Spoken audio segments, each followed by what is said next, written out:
Sebelumnya bagaimana kabarnya ibu-ibu?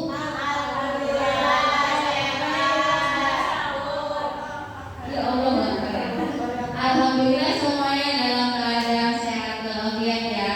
Sebelumnya ibu-ibu, saya mohon maaf mengganggu waktunya ibu sebentar, tidak bisa menghadiri yaitu diseminasi dari saya selama ini mengikuti pendidikan guru penggerak. Jadi di sini kita sharing saja atau diskusi ya, intinya itu ya ibu-ibu. Dan saya bukan menggurui di sini, bukan berarti saya yang paling tahu ataupun saya yang paling bisa. Jadi kita sama-sama diskusi saja ya ibu-ibu ya. Oke, selanjutnya izinkan saya memperkenalkan diri. Walaupun ibu-ibu juga di sini sudah tahu siapa saya orangnya bagaimana, tapi di sini saya perkenalkan kembali. Saya di sini akan menyebarkan pemahaman dan penerapan pengalaman dari budaya positif. Saya Nuruliyasi, CGP angkatan 10 dari SMP Negeri 1 Sukra, Kabupaten Indramayu, Provinsi Jawa Barat. Sebelum saya memaparkan ini materinya, ada beberapa tahapan, yaitu ada tujuannya yaitu diskusi kita pada hari ini terkait penyebaran pemahaman dan penerapan pengalaman budaya positif, yaitu di sini tujuannya CGP dapat menyampaikan pembelajaran dari penerapan konsep inti dari modul budaya positif serta pemahaman mereka mengenai konsep-konsep inti dalam modul. Ini tujuannya ibu-ibu. Jadi ini nanti ada di aksi nyata ya pada modul 1.4 ya. Nanti Bu Dewi ini nanti ada begini, dan saya juga pernah mengikuti destinasi dari para GP kita ya. Alhamdulillah bisa hadir di sini. Para seniornya ada Ibu Sita, ada Ibu Ika, dan ada Ibu Masria. Jadi bimbingannya ini ya ibu-ibu GP. Oke, selanjutnya yaitu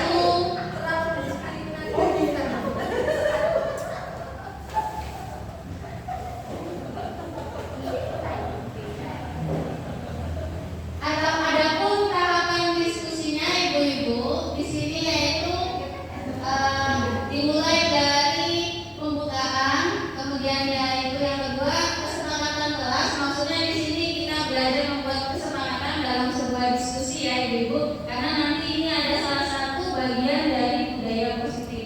Kemudian yang ketiga ada ice breaking, kemudian yang keempat yaitu ada pemaparan inti dari materi budaya positif, dan yang kelima yaitu tanya jawab ataupun ada yang mau memberi tanggapan.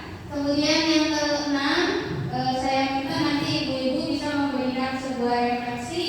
Kemudian yang ketujuh yaitu penutup. Baik, kita mulai saja ibu-ibu diskusi kita pada hari ini, yaitu kita bersama-sama membaca basmalah. Bismillahirrahmanirrahim. Kemudian tahap yang kedua yaitu ice breaking ya.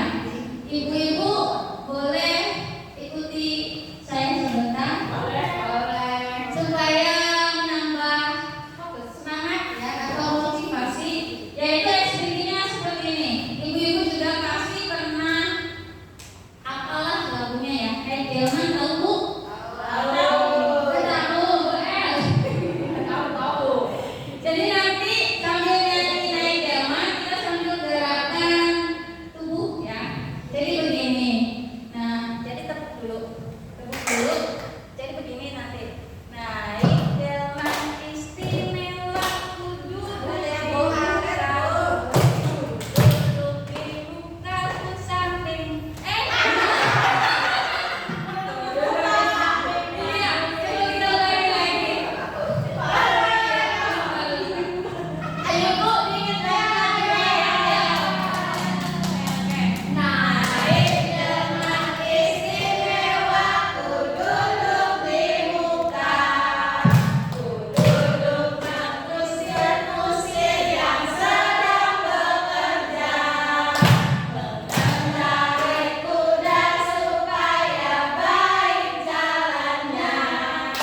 Di antaranya yang pertama yaitu ada perubahan paradigma baru, kemudian ada nilai-nilai kebajikan, ada motivasi perilaku manusia, ada keyakinan kelas, ada disiplin positif, kemudian kebutuhan dasar manusia, posisi kontrol guru, dan segitiga restitusi. Nah, dari inti budaya positif ini, Bapak nggak ada Bapak di sini. Iya, bisa Ibu. Jadi ibu-ibu di sini sebenarnya sudah menerapkan dari 8 poin ini, tetapi hanya tidak sadar yang ibu sudah lakukan itu termasuk mana, begitu ya. Ini tuh sudah dilakukan oleh ibu-ibu. Nah, selanjutnya Bu Lin. Nah, di sini yaitu pembelajaran dengan paradigma baru. Maksud dari ini kita tahu ya ibu-ibu, pembelajaran atau pendidikan kita zaman dahulu kita sekolah dengan zaman sekarang kita menjadi seorang guru mendidik murid itu berbeda tidak Bu? Berbeda ya. Coba ada yang mau menjelaskan atau mau berbagi pengalamannya berbedanya di mana? Boleh. Gimana Bu Dewi? Pengalaman Iya, pengalaman pembelajaran ibu di waktu ibu waktu sekolah sama yang sekarang. Mungkin dulu benar kalau saya waktu sekolah SD itu kalau bukunya panjang sebelum masuk dijepret dulu benar pakai penggaris. Iya. Beda lah Bu. Sekarang ya ampun kalau dijepret tomboy mah benar mau sekolah. Jadi akhirnya terus sebagai guru lebih membatasi gerakan-gerakan seperti itu atau kejadian seperti itu. Itu mungkin salah satunya dulu. Oke, terima kasih. Tepuk tangan dulu dong. Boleh Ibu Mas. Terima kasih Bu Nur. Pengalaman pembelajaran yang saya dapatkan waktu SD ya, Iya, mungkin agak berbeda dengan Ibu Dewi. Waktu itu saya sangat berkesan sekali karena saya belum pernah sekolah TK, tapi saya kelas 1 sudah bisa membaca. Ih, luar biasa.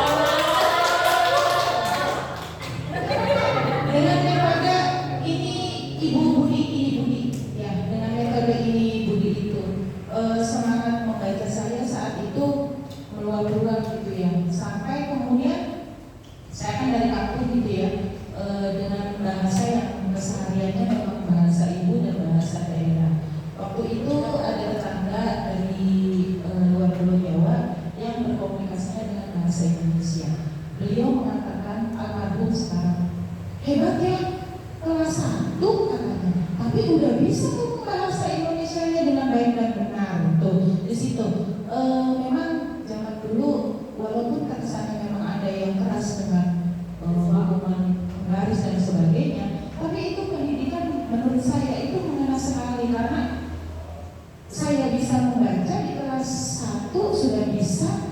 Kemudian yang saya ingat itu metodenya dengan CBSA, cara belajar siswa aktif, di mana guru membentuk kelompok-kelompok kecil di kelasnya dan menunjuk ketuanya, dan kemudian ketua tersebut disuruh membagikan pekerjaannya kepada anggotanya dan disuruh mempresentasi. Mungkin sekarang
dari pengalaman dari Bu Dewi sama Ibu Mas itu, kalau Ibu Dewi kan berbentuknya hukuman, mungkin saya juga pernah merasakan itu ya.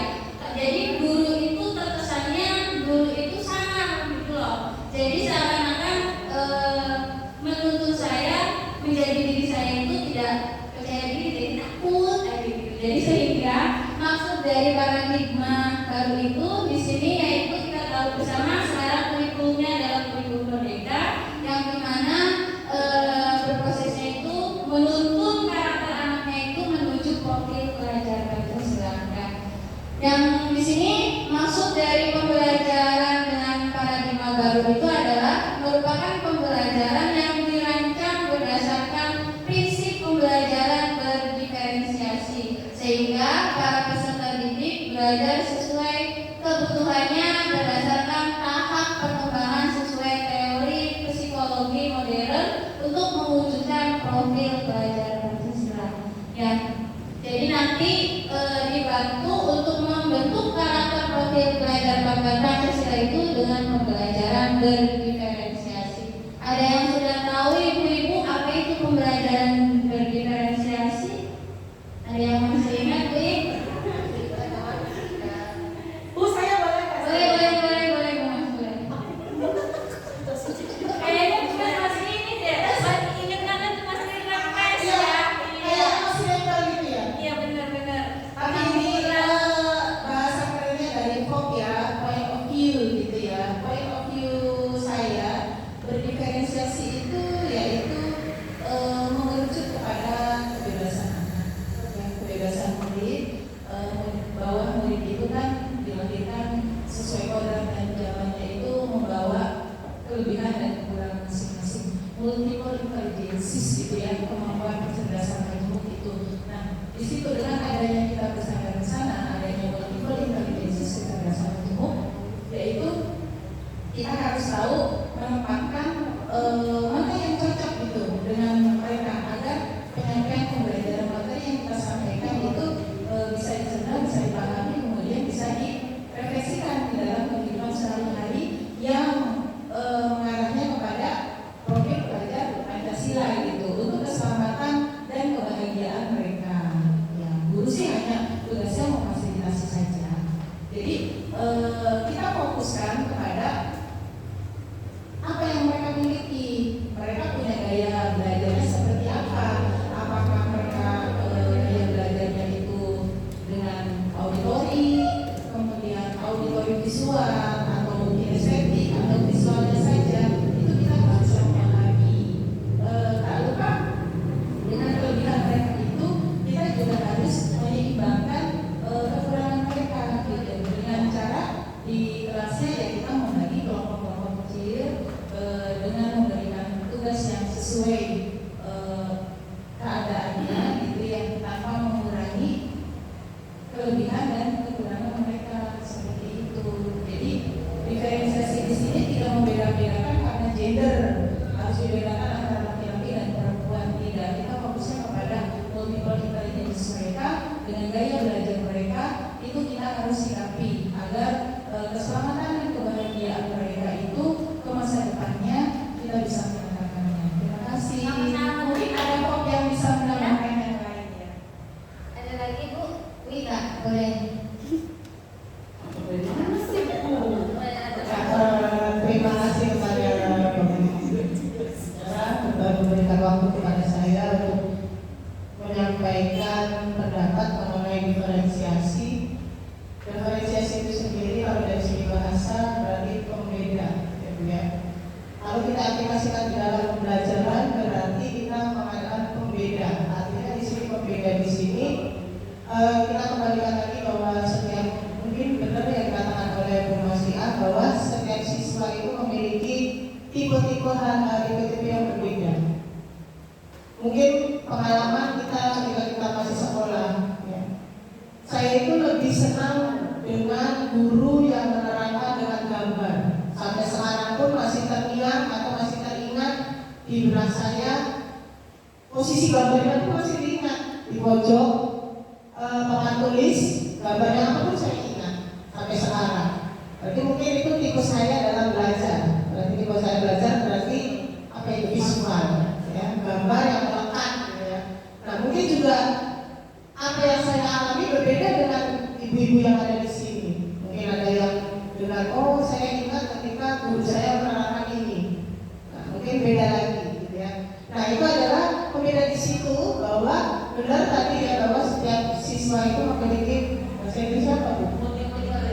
multi intelijensi, ya, kecerdasan macam-macam. Jadi kita sebagai guru, bagaimana kita menyiapkan lingkungan agar pembeda-pembeda tersebut kita bisa memberikan sesuatu yang optimal, memberikan fasilitas yang optimal kepada anak didik kita sehingga semua itu terpenuhi.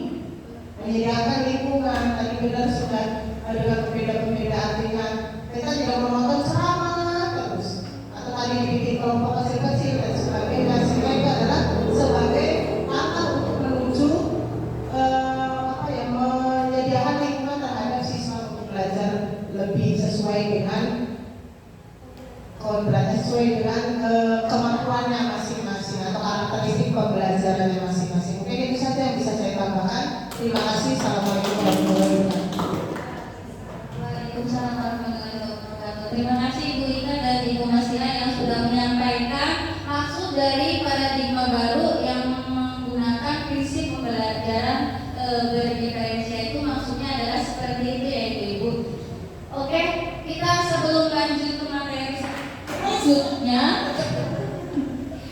kita buat keyakinan diskusi dulu ya, maksudnya keyakinan kelas dulu ya, biar nanti kita bisa mengambil hikmahnya dari proses diskusi ini.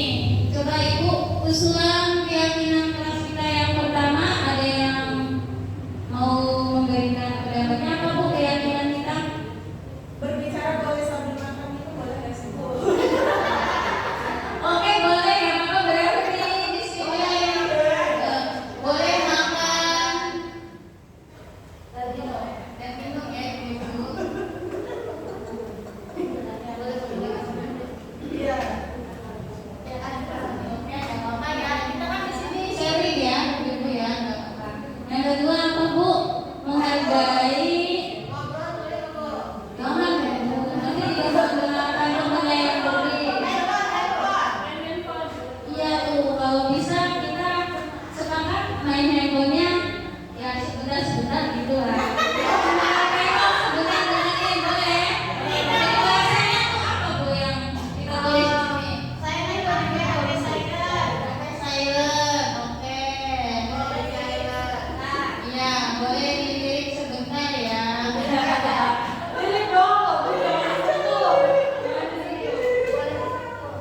Terus apa lagi Bu? Menghargai Pendapat ya. pendapat orang lain ya. Satu Menghargai. berbicara yang lain mendengarkan. Iya, mendengarkan. Satu bicara yang lain mendengarkan. Satu bicara, yang lain mendengarkan. Lirik aja kan ya. Lirik aja. Ada lagi Bu? Ada lagi? Tepat waktu ya, boleh Bu. Ada lagi? Ada lagi Bu? Cukup? Cukup, oke. Semangat? Oke. Nah ini semoga kita bisa mengikuti keyakinan yang sudah kita buat ini ya, karena ini nanti ada salah satu contoh dari bagian budaya positif. Lanjut Ulin.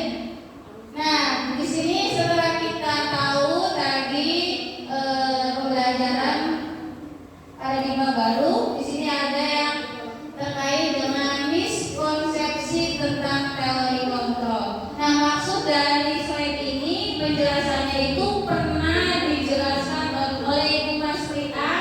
Ibu masih ingat nggak Bu waktu itu? Yang satu pegang gembala tangan, yang satunya lagi merayu untuk membuka gembala tangan. Masih ingat nggak? Kalau tidak salah itu diperankan oleh Ibu Anda sama Ibu Jamia ya. Nah ini maksud teori dari praktek yang dilakukan oleh Ibu Jamia dan Ibu Anies itu. Jadi teori kontrol itu ada 4 di sini Bu. Yang pertama yaitu ilusi guru mengontrol murid. Jadi kita di sini sering banget kita itu yang mengontrol murid. Murid itu kudu harus nurut sama kita ya kan gitu ya. Nah kemudian yang kedua ilusi bahwa kritik dan membuat rasa bersalah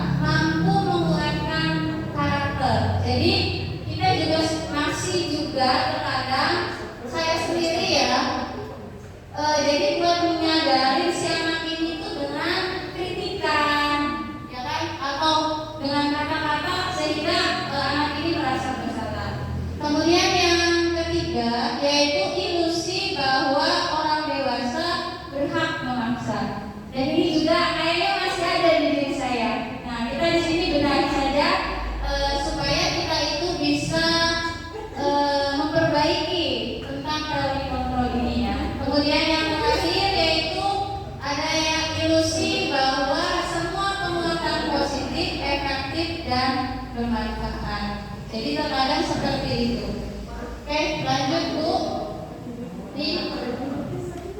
Nah, ini mengubah paradigma stimulus respon ke pendekatan teori kontrol. Jadi di sini kalau tidak salah ini yang benarnya ya, benar nggak Bu Mas? Ya, ini stimulus yang sering kita gunakan ya. Yang stimulus ini kalau tidak salah harusnya adalah seperti ini, gitu loh, ibu-ibu ya. Nah, di sini misalkan yaitu tentang realitas atau kebutuhan.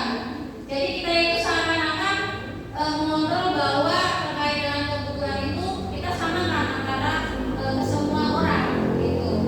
Tapi di sini seharusnya kita harus berpikir bahwa orang itu berbeda. Kemudian stimulus yang kedua, semua orang melihat hal yang sama. Tapi kalau teori kontrolnya bahwa setiap orang itu memiliki gambaran yang berbeda. Kemudian yang ketiga, kita mencoba mengubah orang agar berpandangan sama dengan kita. Kita tidak di sini dari kontrolnya kita berusaha memahami saja pandangan orang lain tentang dunia karena mereka juga punya hak ya terkait dengan alasannya. Kemudian yang keempat, perilaku buruk dilihat sebagai suatu kesalahan. Tetapi di sini dalam kontrolnya semua perilaku memiliki tujuannya walaupun dia melakukan hal yang tidak baik, tetapi dia juga punya maksud tertentu atau tujuan tertentu. Kemudian yang selanjutnya, orang lain bisa mengontrol saya. Nah, di sini yang seharusnya yang memiliki kontrol itu adalah kembali lagi pada diri kita sendiri ya. Kemudian selanjutnya, saya bisa mengontrol orang lain. Anda tidak bisa mengontrol orang lain karena Anda bukan ada di posisi yang kita memiliki perasaan pikiran yang berbeda. Kemudian yang terakhir pemaksaan ada pada saat bujukan gagal. Di sini dari kontrolnya adalah dengan berkolaborasi dan konsensus menciptakan pilihan-pilihan baru. Jadi kadang kita itu terakhir nih ketika kita gagal ya wis yang terakhir tuh kegayu paksa enggak ya itu tidak baik sebenarnya. Jadi kita harusnya dengan bahasa apa nih? Dengan berkolaborasi atau konsensus menciptakan pilihan-pilihan baru. Begitu Bu untuk yang teori kontrol. Selanjutnya Bu Lin. Nah, di sini disiplin positif. Disiplin positif ini berasal dari kata disiplina yang artinya adalah belajar. Jadi disiplin itu maksudnya adalah belajar. Sebelum saya baca ini Bu, saya kadang mengartikan disiplin itu ya menuntut gitu loh. Ternyata ya disiplin itu belajar. Jadi ketika arti itu dipakai itu maksudnya dia belajar untuk bisa mengenalkan dirinya bahwa dia itu anggota dari ini, dari anggota dari SMP Negeri 1 Sobrang gitu maksudnya ya. Kemudian disiplin mengacu pada disiplin diri yang memiliki tanggung jawab terhadap apa yang dilakukan berdasarkan nilai-nilai yang diyakini. Kemudian disiplin positif merupakan salah satu cara penerapan disiplin yang bertujuan untuk menumbuhkan kesadaran serta pemberdayaan peserta didik tanpa imbalan, penghargaan, reward, ancaman atau hukuman. Nah, di sini kita kayaknya masih ada di sini ya Bu, betul tidak? Kayaknya kita masih di sini deh. Ada yang sudah tidak Bu? Jadi kita tuh mendisiplinkan siswa itu kadang masih menggunakan reward atau hukuman, betul tidak Bu? Betul ya. Nah, seharusnya kalau itu kita tidak menggunakan ini lagi karena itu tidak efektif, nanti akan menimbulkan sebuah ketergantungan pada peserta didik. Jadi dia itu mau nurut ketika nanti Jadi kalau bisa disiplin itu tidak menggunakan reward atau hukuman seperti itu. Nah, di sini kesimpulannya jadi sebagai pendidik tujuan kita adalah menciptakan peserta didik yang memiliki disiplin diri sehingga mereka berperilaku mengacu pada nilai-nilai kebajikan universal dan memiliki motivasi intrinsik dalam perubahan perilaku ke arah yang lebih baik. Ngantuk gak, Bu? Ngantuk. Bu, ada tepuk motor nih. Bisa ngikutin nggak? Jangan ngantuk ya. Kalau saya bilang tepuk motor, ngek, ngek, ngek. Bisa, Bu? Bisa yuk, kita coba yuk. Boleh, boleh. Boleh. Jangan senggol karena senggol sini enak ya. Oh, jangan sampai. Tepuk motor. Ngek. Ngek. Ngek. Oke, terima kasih. Oh, boleh, boleh, boleh. Boleh, goyangnya. Tepuk motor. Ngek. Ngek. Ngek. Oke, luar biasa. Aduh. Kita lanjutkan ya, Bu-Ibu. Boleh diminum jembatan dulu, kan kita udah sepakat boleh makan dan minum ya, biar nggak ngantuk gitu. Udah deh, tenang Bu. Nanti ada makan. Lanjut boleh. Oke, di sini tadi di poin apa? Disiplin positif. Tadi mengatakan nilai-nilai kebajikan ya Bu ya. Nah, nilai-nilai kebajikan itu di sini dengan disepakati bersama, yaitu lepas dari suku bangsa, agama, bahasa maupun latar belakang.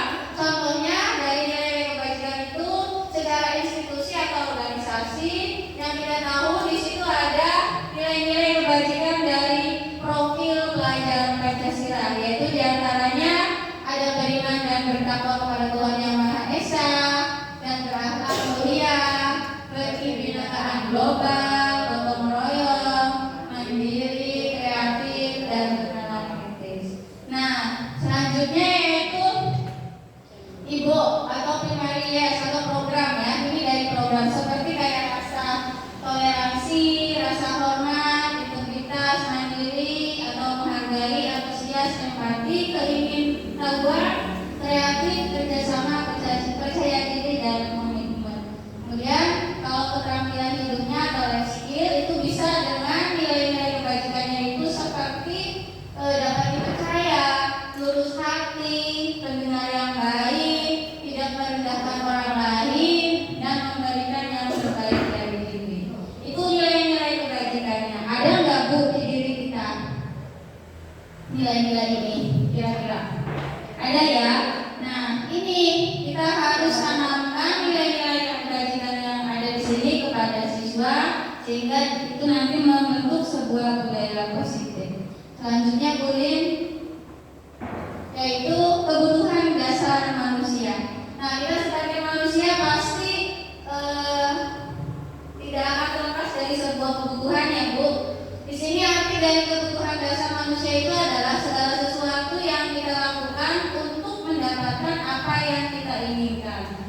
Kemudian seluruh tindakan yang kita lakukan memiliki tujuan tertentu dan semua usaha yang terbaik yang kita lakukan adalah dalam rangka agar kebutuhan dasar kita terpenuhi dengan baik. Nah, jadi di sini kita juga sebagai guru itu harus bisa memenuhi kebutuhan peserta didik untuk bisa menanamkan nilai-nilai kebajikan tadi. Adapun kebutuhan dasar manusia yaitu diantaranya ada yang masih ingat Bu? 5 kan? Iya. Ada 5 kebutuhan dasar manusia, yaitu yang pertama adalah bertahan hidup. Bertahan hidup itu seperti apa sih kebutuhannya? Ya kayak kita makan, pakaian, itu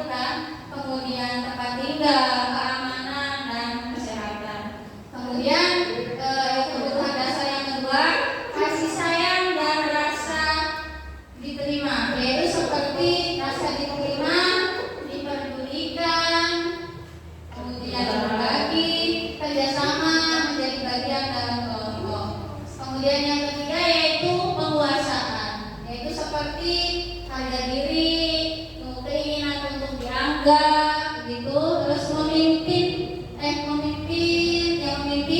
berprestasi, diakui dan didengar. Kemudian yang keempat yaitu kebebasan, seperti mandiri, memiliki pilihan, mencoba hal baru, mampu mengendalikan arah dirinya. Yang terakhir yaitu kesenangan, seperti bermain, humor, antusiasme, dan tertawa. Jadi inilah kebutuhan dasar manusia itu. Nah, kalau kita bisa menanamkan atau kita bisa memenuhi kebutuhan dasar ini kepada peserta didik, mungkin timbal balik dari peserta didik juga akan lebih baik kan ke kita. Jadi kita harus sadar dulu kebutuhan mereka itu apa, dan kita harus tanamkan ini. Sudah belum, Bu?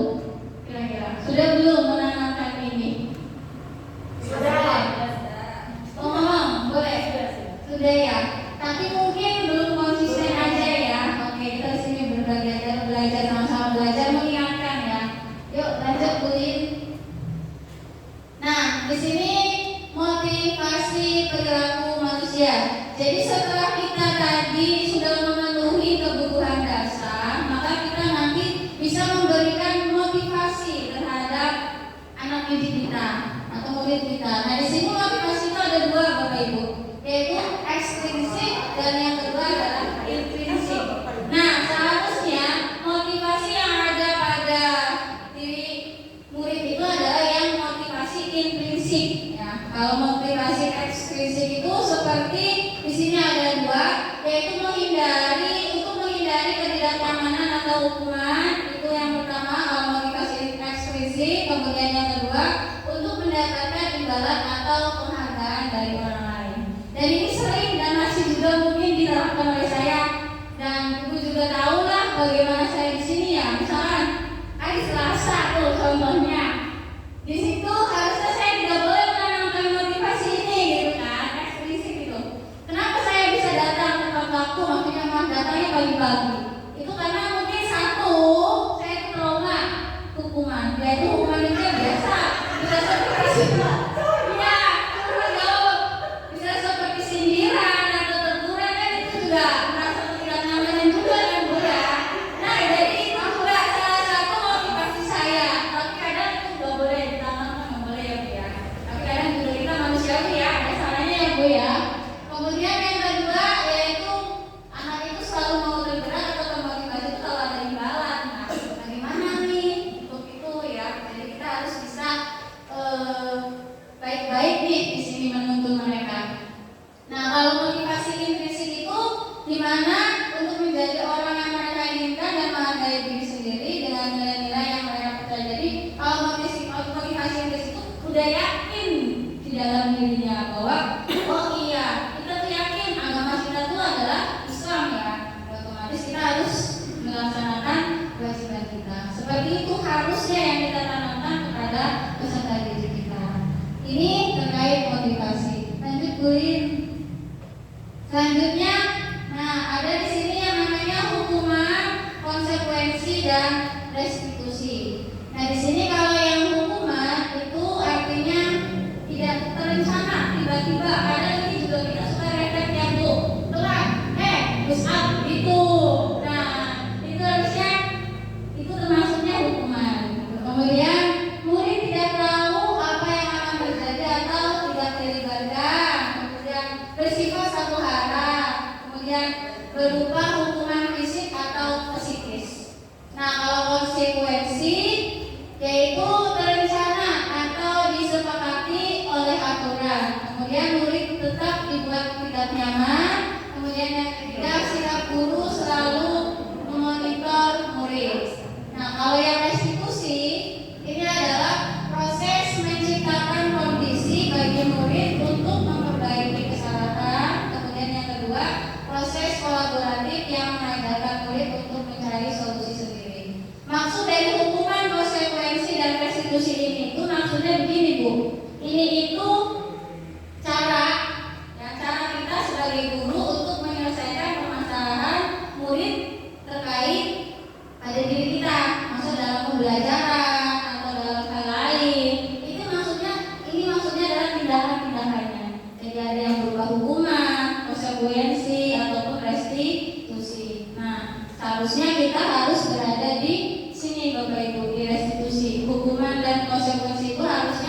hilangkan, tapi kadang ya jangan dihilangkan juga sih, kita juga harus melihat lingkungan dan kondisi dari peserta didik juga, tidak dihilangkan. Kadang kan kalau interaksi mereka amat baik, ya kan, ngomong sih apa bu? Kalau mau enggak, biasa. Itu kalau di sini ya, beda lagi kalau lingkungannya yang di kota mah udah beda ya gitu. Lanjut Bu Rin. Nah di sini 5 posisi kontrol guru Bu. Ada ini aku masih ingat. Ini disampaikan oleh Bu Sinta ya Bu Sin ya. Yaitu lewat video kalau tidak salah. Nah itu jelasnya yang waktu disampaikan Ibu Sinta tuh. Nah di sini ada penghukum posisi guru itu. Kemudian yang kedua ada posisi membuat merasa bersalah. Ketiga yaitu ada posisi teman. Kemudian yang keempat ada posisi pemantau. Dan yang kelima yaitu posisi manajer. Nah terkait ini penjelasannya itu seperti langkah atau tindakan pada sebuah kasus nih Ibu. Lanjut Bu. Nah ini contohnya. Siswa di sini kasusnya adalah siswa tidak memakai atribut lengkap saat upacara bendera. Nah, posisi kontrol kita itu di mana nih? Apakah kita masih di penghukum? Apakah kita masih di membuat merasa bersalah, teman, pemantau, atau di manajer? Nah, kalau yang posisi penghukum biasanya itu ya langsung aja kelihatan udah pakai atribut, hormat sana yang bendera 1 jam. Gitu, ya. Iya. Nah, kalau yang membuat merasa bersalah itu biasanya seperti ini kalimatnya. Berapa kali ibu bapak harus beritahu kamu selalu mengecewakan ibu bapak. Nah, jadi kan seakan-akan ya Allah ibuku ya, begitu ya. Nah, kemudian lanjut Bulin. Nah, ini kalau yang posisi teman, yaitu biasanya dengan kata-kata ya friendly. Jadi biasanya bahasanya juga kalem. Ayo dong, ikuti aturan sekolah dan itu bantu ibu bapak ya sekali ini saja.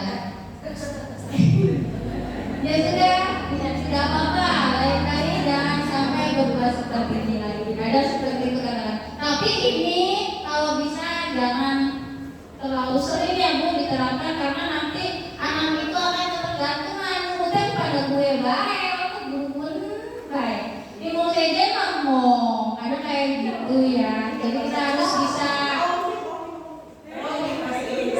Oh iya, kalau bisa kita bisa mengendalikan diri kita ya terhadap kasus-kasus ini. Kemudian kalau yang pemantau itu biasanya kamu sudah melanggar protokol sekolah, kamu tahu konsekuensinya. Jadi kayak seakan-akan interogasi gitu ya Bu ya.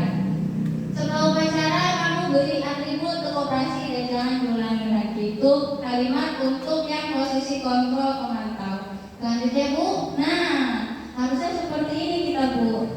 Jadi kita di posisi manajer, yaitu menanyakan dulu kesalahannya apa, begitu. Kemudian bagaimana untuk memperbaiki kesalahan. Jadi kita harus memberikan sebuah peluang, kesempatan buat siswa untuk menjelaskan kesalahannya, begitu Bu. Jadi jangan asal main hukum saja, begitu harusnya ya. Karena nanti kalau kita main hukum saja, maka akan menimbulkan dendam, begitu ya. Bu, manduk? Enggak. Tepuk motor.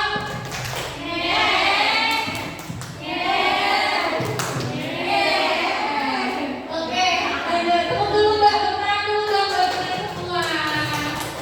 Lanjut Bulin. Nah, di sini posisi kontrol apakah ini? Coba kita Bu, tadi sudah jelas kan ya? Posisi-posisi dari seorang guru tuh. Posisi pemantau, teman, manajer, pembuat merasa bersalah, sama penghukum. Coba kalimat pertama menurut Ibu termasuk posisi kontrol apa nih? Saya kecewa sekali dengan kamu. Apa Bu? Membuat merasa bersalah. Semangat? Semangat. Oke. Kemudian yang kedua, kamu tidak pernah benar melakukannya.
boleh bisa. Ayo bisa diingatkan lagi. Terima kasih Bu Nur, ini flashback jadinya. Tapi saya singkat saja ya Bu. Nah, kenapa keyakinan kelas bukan peraturan? Kalau keyakinan kelas itu dilakukan atas kesepakatan bersama, kesepakatan antara gurunya dengan dengan siswa-siswi kelas tersebut. Nah, terus kalau peraturan itu yang sudah ditetapkan oleh sekolah. Ya, contohnya misalkan kalau keyakinan kelas itu seperti tadi dulu yang awal kesepakatan, misalkan keyakinan kelas bahasa Inggris harus membawa kamu sepakat. Nah, itu keyakinan kelas juga bisa berubah.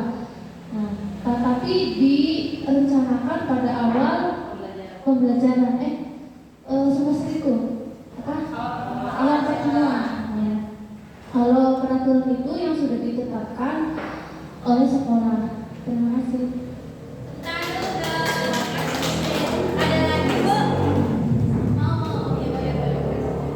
Terima kasih. Mohon maaf ibu-ibu ya, saya untuk menghadiri kan namanya sharing gitu ya. Selagi ada di kepala gitu loh. Masih panas gitu.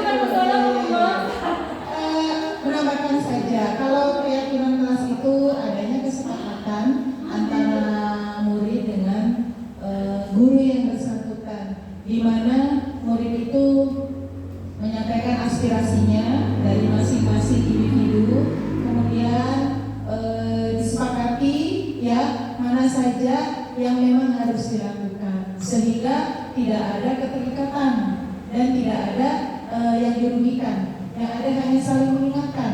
Kembali lagi kepada keyakinan kelas. Nah, berbeda dengan keyakinan sekolah, ya keyakinan sekolah itu juga berbeda dengan peraturan. Nah, kalau peraturan itu sifatnya mengikat, jadi hanya satu arah saja, tidak dua arah. Kalau keyakinan kelas itu dua arah.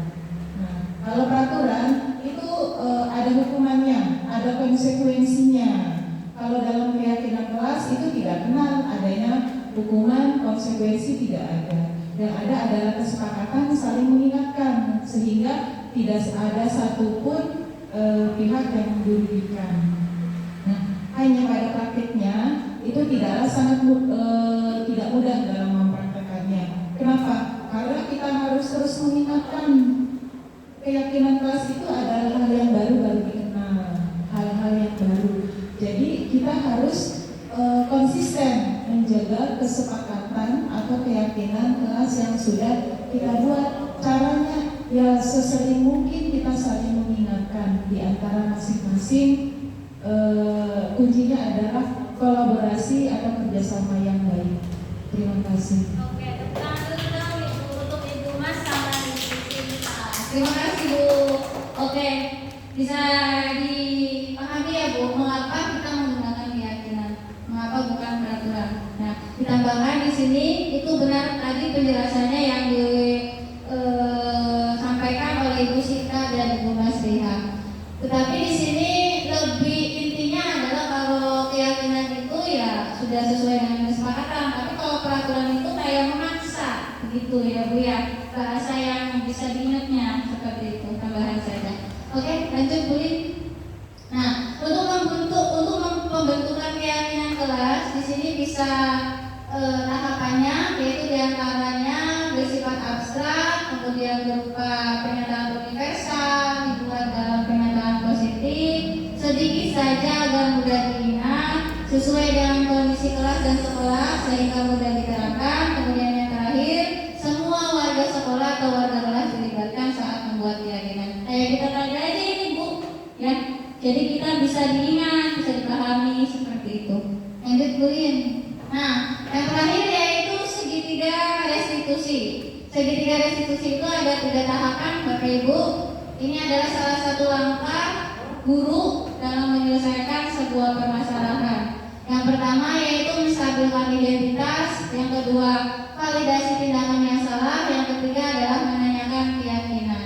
Di mana di sini sebuah proses dialog yang dijalankan oleh guru agar dapat menghasilkan murid yang mandiri dan bertanggung jawab. Lanjut Bu. Nah,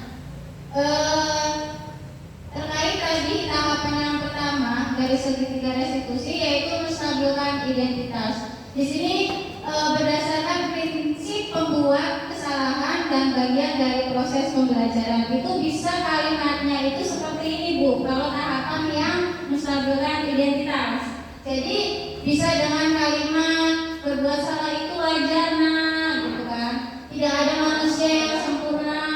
Ibu bapak juga pernah melakukan. Kemudian ibu atau bapak tidak mau mencari siapa yang salah, tapi ibu atau bapak ingin mencari solusi permasalahan ini. Atau bisa dengan kalimat kamu berhak merasa begitu. Jadi seakan-akan memberikan kenyamanan kepada murid untuk menyampaikan alasannya mengapa sih melakukan kesalahan tersebut begitu ya Bu ya.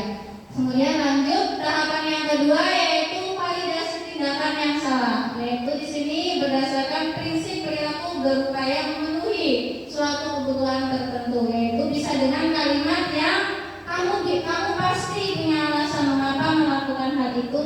Kemudian padahal kamu bisa melakukan hal lebih buruk daripada ini ya. Kemudian kamu patut bangga karena telah melindungi sesuatu yang penting buat kamu. Kemudian kamu melakukannya karena mempertahankan sesuatu yang penting bagimu. Nah ini bisa kita terapkan nanti ya. Kemudian yang ketiga yaitu menanyakan keyakinan. Jadi berdasarkan prinsip teori kontrol bahwa pada dasarnya kita termotivasi secara intrinsik. Jadi kalau sudah anak ini memiliki motivasi intrinsik, maka kita bisa dengan menggunakan kalimat yang seperti itu. Apa keyakinan kelas kita? Nilai-nilai apa yang telah disepakati bersama?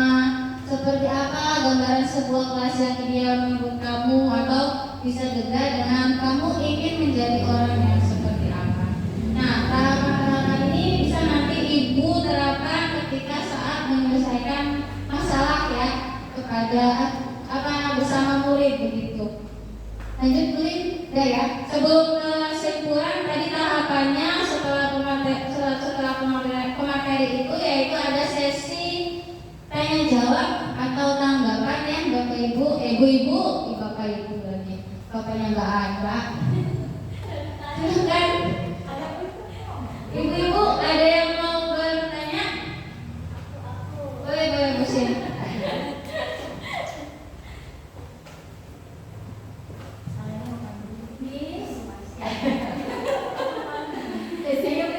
Terima kasih Bu Nur. Saya ingin bertanya masalah restitusi. Kebetulan saya juga kan guru magang dan wali kelas, di mana kalau menangani masalah anak itu luar biasa ya Bu Nur. Nah, itu kan ada 3 tahapan. Iya. Ada 3 tahapan. Yang pertama menanyakan, yang kedua identifikasi, dan yang terakhir keyakinan ya. Nah, menurut saya itu sudah melakukan 3 restitusi itu sendiri ya. Apakah tetapi kok anaknya itu tidak mengalami perubahan atau yang kita bareng-bareng sepakati gitu.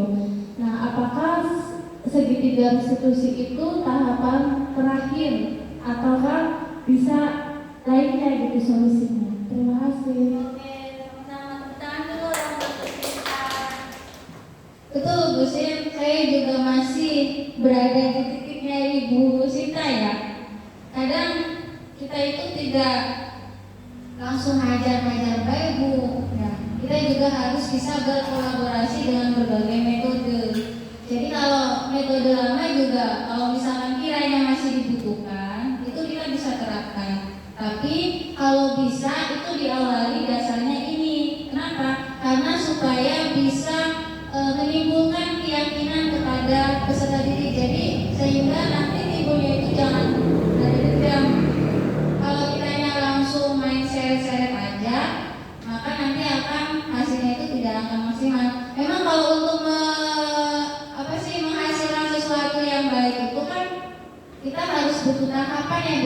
kita butuh proses, kita juga harus bisa menyesuaikan dulu. Jadi ini tahapan restitusi itu yang nggak mesti di akhir atau nggak mesti ini sebagai solusi akhir, tidak. Tetapi kita di sini saling bersama-sama aja berkolaborasi dengan metode yang tradisional dengan yang metode segitiga restitusi. Begitu Bu, bisa dipahami kira-kira? Iya. Tambahan juga yaitu kita juga harus bisa melihat kebutuhan. Apakah kita sudah memenuhi kebutuhan si peserta didik ini atau belum? Begitu Bu, dikembalikan lagi ya. Kadang anak suka melakukan itu lagi karena mungkin ya ada faktor yang belum dipenuhi gitu, atau mungkin memang anaknya emang bandel kayak Bu ya. Jadi ya maka dari itu Bu, kita sama-sama bertahap aja memulainya, kemudian kita juga berkolaborasi saja. Itu Bu yang dapat saya bisa sampaikan. Kira-kira bisa dipahami Bu Sin? Ada yang mau beri tanggapan lagi Bu? Boleh Bu, ayo. Sekalian refleksi ya Bu. Menyikapi tadi ya adanya kasus yang harus dihadapi oleh guru. Ya kembali lagi bahwa anak itu kan sesuai dengan kodrat dan zamannya, dan kita sebagai fasilitator yang tujuannya adalah menyelamatkan dan membawa kebahagiaan mereka, gitu kan. Kita sebagai seorang pendidik ya sesuai dengan yang kita Ki Hajar Dewantara itu kan berpihak pada murid untuk menciptakan supaya anak itu tidak merasa dendam, tidak merasa dihukum gitu. Memang kita harus menggunakan segitiga restitusi itu. Mengapa? Karena di dalam segitiga restitusi itu kan diawali dengan menanyakan, ya, menanyakan. Yang tujuannya adalah mendorong anak tersebut, murid kita itu untuk mengungkapkan apa yang menjadi masalahnya gitu, sehingga tidak akan ada sebutan anak itu bandel, nakal dan sebagainya. Kita gali terus sampai dia mendapatkan disiplin positif. Disiplin positif itu kan sikap yang harus timbul dari dirinya sendiri gitu. Nah, kalau dia sudah menyadari bahwa sudah bisa melaksanakan disiplin positif itu, akhirnya akan lari kepada budaya positif yang bisa dijalankan dalam kesehariannya. Sehingga kita harus berusaha untuk menyelesaikan masalah anak tersebut itu dengan menggunakan segitiga restitusi. Kenapa? Ya kembali lagi, supaya kita posisinya sebagai seorang guru tidak akan pernah menjadi terutama itu sebagai seorang penghukum, karena di situ kita menggali masalah murid kita sampai kita mengarahkan murid kita itu mengucapkan bahwa Bu, saya sudah bisa. Bu, ini loh caranya Bu. Ternyata saya tuh harus mengurangi pakai HP ya Bu ya, kalau malam ya Bu ya, biar tidurnya lebih awal, jadi bangun tidurnya. Nah, sampai kita gali terus sampai dia menemukan solusi sendiri gitu. Jadi apapun yang terjadi, memang kita harus menggunakan segitiga restitusi itu. Apapun yang terjadi, kenapa? Karena kita harus mencapai posisi kita seorang manajer gitu ya. Kalau kita masih menggunakan disesuaikan dengan kebutuhan anak, kita tidak tahu yang latari anak bermasalah itu seperti apa. Kenapa? Karena bagi anak saya tidak membutuhkan itu, tapi bagi kita saya membutuhkan itu gitu. Nanti kesannya akan tarik ulur lagi, permasalahannya tidak akan selesai. Itu yang bisa saya tambahkan. Nah, untuk refleksinya terima kasih untuk materi hari ini yang disampaikan oleh Ibu Nurwiasi. Semoga bisa bermanfaat untuk kita dalam pengaplikasiannya. Itu tidaklah mudah ya Bu ya, karena memang kita di sini bukan alumni guru penggerak gitu ya. Sedangkan yang kita pelajari di dalam guru penggerak itu semuanya all about one package itu ya, special package itu tentang sekolah, tentang keluarga sekolah dan semuanya gitu ya. Yang harus kita laksanakan adalah kita jangan berhenti di sini saja. Mari kita sama-sama satu sinergi, mari kita bersama-sama berkolaborasi untuk memajukan, mencerdaskan anak bangsa kita menuju keselamatan dan kebahagiaannya gitu ya. Supaya kita bisa menuju Indonesia Emas di tahun 2045 bisa mewujudkan itu. Terima kasih. Terima kasih Ibu Mas, luar biasa sekali ya. Jadi penutup dari diskusi saya pada kesempatan ini yaitu dalam penerapan program disiplin positif, hendaknya guru memiliki standar kepribadian profesional dan sosial yang baik, di mana guru mampu merefleksikan dirinya dalam posisi kontrol saat ini, bagaimana perjalanan dirinya sebagai among atau manajer yang menuntun murid-muridnya menjadi insan mandiri dan bertanggung jawab. Itu itu ibu-ibu yang dapat saya sampaikan terkait diseminasi saya untuk pendidikan guru penggerak. Kurang dan lebihnya saya mohon maaf ya ibu-ibu. Terima kasih dari saya. Wabillahi taufiq wal hidayah. Wassalamualaikum warahmatullahi wabarakatuh.